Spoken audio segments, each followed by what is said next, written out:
Hello class 7 history chapter 10 18th century political formations इसको start करेंगे।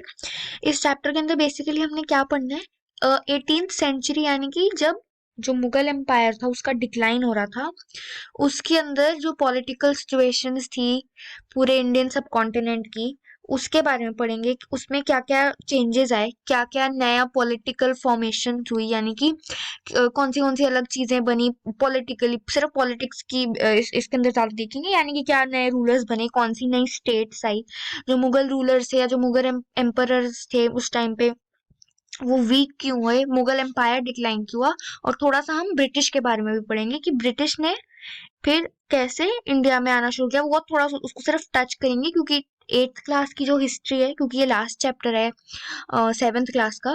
तो इसके बाद जब हम 8th क्लास में जाएंगे, 8th क्लास की जो पूरी हिस्ट्री होती है उसके उसके अंदर हम सिर्फ ब्रिटिश रूल के बारे में, यानी कि जो कॉलोनाइजेशन पीरियड था उसके बारे में हम पढ़ते हैं, सारा उसका डिटेल कि कैसे ब्रिटिश ने आकर छोटी सी जगह पहले कब्जे में की, फिर पूरे ऑलमोस्ट सारे इंडिया को, इंडियन सब कॉन्टिनेंट को अपने अंडर किया, फिर वो कैसे गए, कौन से रिवोल्ट हुए, उस सब के बारे में हम पढ़ते हैं 8th क्लास में। तो अभी हम इस चैप्टर को स्टार्ट करते हैं। If you look at maps 1 and 2 closely, you will see something significant happening in the subcontinent during the first half of the 18th century. तो अभी हम first half of 18th century को देखेंगे। Notice how the boundaries of the Mughal Empire were reshaped by the emergence of a number of independent kingdoms. By 1765, notice how another power, the British, had successfully grabbed major chunks of territory in the eastern India. तो British ने कहाँ से शुरू किया था India को जो है कॉलोनाइज करना, ईस्टर्न इंडिया से, ईस्ट से। What these maps tell us is that political conditions in the 18th century India changed quite dramatically and within a relatively short span of time. तो इसका क्या मतलब है, अगर हम पहले ये दोनों मैप्स को देखें तो अगर हम सबसे पहले मैप 1 देखते हैं, ये हमें क्या दिखा रहा है, ये हमें पूरा मुगल एम्पायर दिखा रहा है। कब तक, जब औरंगजेब रूल कर रहा था। यहाँ पे 1700 लिखा हुआ है, तो हमें पता है औरंगजेब का टाइम पीरियड 1707 1707 के अंदर था। तो उसके अंदर अगर हम देखें तो ये जो जितना भी आपको ये डॉटेड लाइन दिख रही है, इसके अंदर जितना भी एरिया है ये पूरा मुगल एम्पायर है। लेकिन जब हम मैप 2 की तरफ जाते हैं तो हम देखते हैं यहाँ पे मुगल एम्पायर हमें नहीं दिख रहा, क्या दिख रहा है, छोटी छोटी स्टेट्स बनी हुई दिख रही हैं। यहाँ पे सिख्स हैं, यहाँ पे राजपूत हैं, यहाँ मराठास हैं, यहाँ हैदराबाद है पूरा। और साथ में हम क्या देख रहे हैं, जो शेडेड पीच कलर में, ऑरेंज कलर में जो शेड हुआ है, ये हम देख रहे हैं कि मिड 18th सेंचुरी में आते आते क्या है, 1765 के आसपास हमने देखा कि ब्रिटिश जो है इन्होंने क्या करना शुरू कर दिया, इंडिया की टेरिटरी को अपने कंट्रोल में लेना शुरू कर दिया। कहाँ से, ईस्ट से। यहाँ पे ये क्या करते हैं, बंगाल की टेरिटरी इन्होंने, जैसे हम देख रहे हैं इस मैप पे, इन्होंने बंगाल की टेरिटरी ली। इन्होंने सबसे पहले यहाँ पे बैटल लड़ी थी, बैटल ऑफ प्लासी, जिसको 8th क्लास में हम बहुत डिटेल में पढ़ते हैं, बैटल ऑफ प्लासी, उसके बारे में हम पढ़ेंगे। उसमें हम देखेंगे कि क्या किया। बेसिकली हमें पता है, हमने पहले पिछले चैप्टर्स में भी पढ़ा है कि ब्रिटिश का मेन रीजन इंडिया में आना ये था कि उन्होंने इंडिया के साथ ट्रेड करना था, ट्रेडर्स बनकर वो इंडिया में आए थे। लेकिन उन्होंने क्या किया, उन्होंने जब ये देखा कि हम इंडिया में पॉलिटिकल कंट्रोल बना सकते हैं या फिर हम इंडिया का क्या है टेरिटरी अंडर कंट्रोल कर सकते हैं, तो उन्होंने क्या करना शुरू किया, कॉलोनाइज करना शुरू किया। इंडिया को क्या है, अपनी एक कॉलोनी बनाई। ब्रिटिशर्स क्या करते थे, कॉलोनीज बनाते थे।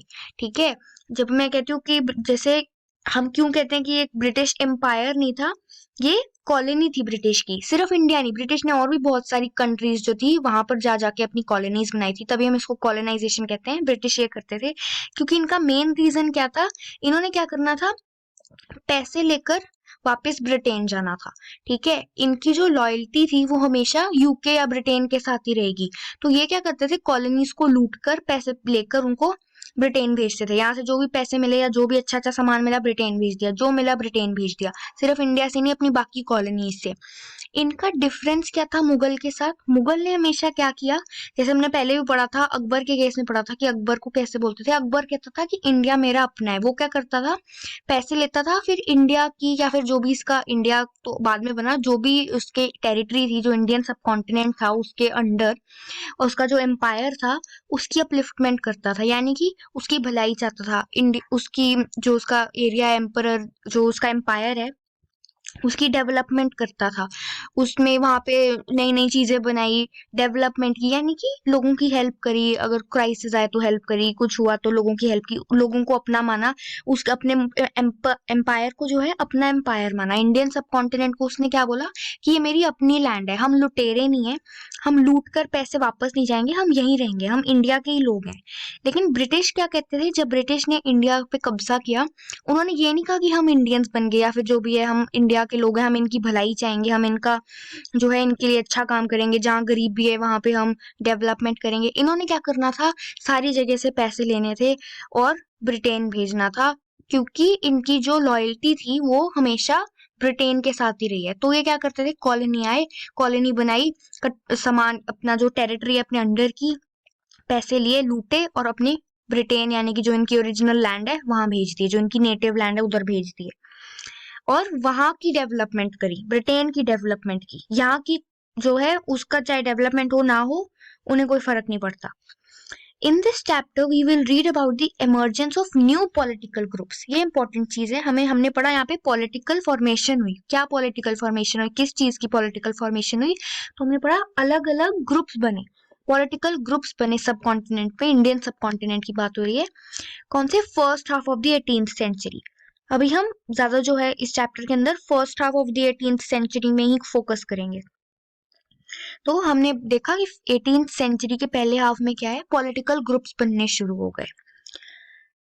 रफली फ्रॉम 1707 व्हेन औरंगजेब डाइड। तो जब हमने चैप्टर पढ़ा था मुगल एम्पायर, उसमें हमने देखा था औरंगजेब का टाइम पीरियड, तो 1707 में जो है औरंगजेब मर जाता है। और इसके बाद का अब हम पढ़ेंगे कि औरंगजेब जब मर गया, या औरंगजेब की जो जब रीन एंड हुई, उसका जो टाइम पीरियड था जब वो एंड हुआ, उसके बाद मुगल एम्पायर का क्या हुआ, कैसे वो डिसइंटीग्रेट हुआ, इतना बड़ा मुगल एम्पायर इतना छोटा कैसे रह गया, इतने बड़े मुगल एम्पायर को से जो छोटी छोटी स्टेट्स हैं वो कैसे बन गई, ब्रिटिश ने आकर, ब्रिटिश के बारे में थोड़ा बहुत पढ़ेंगे, तो उन्होंने कैसे, ज्यादा तो आप इसको 8th क्लास में ही पढ़ोगे, बट बेसिक हमारा फोकस इस चैप्टर में यही है कि औरंगजेब की डेथ के बाद इंडिया, जो इंडियन सब कॉन्टिनेंट था या फिर जो मुगल एम्पायर था, उसका क्या हुआ। एकदम से तो डिक्लाइन नहीं हो सकता, लेकिन काफी तेजी से डिक्लाइन मुगल एम्पायर में होना शुरू हो गया था, बहुत तेजी से डिक्लाइन हो रहा था। जैसे कि हम मैप्स में भी देखें तो यहाँ पर आप देखो मुगल एम्पायर आपको दिख रहे हैं, आपको यहाँ सिक्स दिख रहे हैं, यहाँ राजपूत दिख रहे हैं, यहाँ पे आपको हैदराबाद और मराठास दिख रहे हैं, अवध का रीजन दिख रहा है यहाँ पे आपको। तो ये अलग अलग स्टेट्स बननी शुरू हो चुकी हैं ऑलरेडी, बहुत रैपिड से, एकदम से तो नहीं होगा, ऐसा नहीं है कि एक बार आपका इतना बड़ा एम्पायर उसके बाद कुछ रहा नहीं, धीरे धीरे होता है, लेकिन वो धीरे धीरे भी बहुत रैपिड जो है पेस पे था। उसके बारे में पढ़ेंगे। When Aurangzeb died till the third battle of Panipat in 1761। ये थर्ड बैटल ऑफ पानीपत भी आप देखोगे ब्रिटिशर्स के साथ, लेकिन सबसे पहली बैटल उन्होंने कौन सी लड़ी थी, बैटल ऑफ प्लासी, बंगाल के अंदर। तो इसको हम, और ये बैटल ऑफ पानीपत भी हम लेटर बाद में पढ़ेंगे 8th क्लास के अंदर। The crisis of the empire and the later Mughals. तो इसको बेसिकली तो हम नेक्स्ट लेक्चर से स्टार्ट करेंगे, लेकिन एक जनरल ओवरव्यू इसका क्या है। लेटर मुगल्स क्या हुए, औरंगजेब के बाद जितने भी मुगल एम्परर्स आए उनको हम बोलते हैं लेटर मुगल्स। ये जो है बाद के मुगल्स हैं, लेटर मुगल्स हैं। कहाँ से लेटर है, औरंगजेब के बाद। तो अब हम देख रहे हैं कि जब औरंगजेब मरा तो मुगल एम्पायर के अंदर क्या था, क्राइसिस आ गई, यानी कि जो लेटर मुगल्स थे वो जो है पूरे इतने बड़े मुगल एम्पायर को हैंडल नहीं कर पाए। उसके काफी सारे डिफरेंट रीजंस थे, जिसको हम नेक्स्ट लेक्चर से स्टार्ट करेंगे।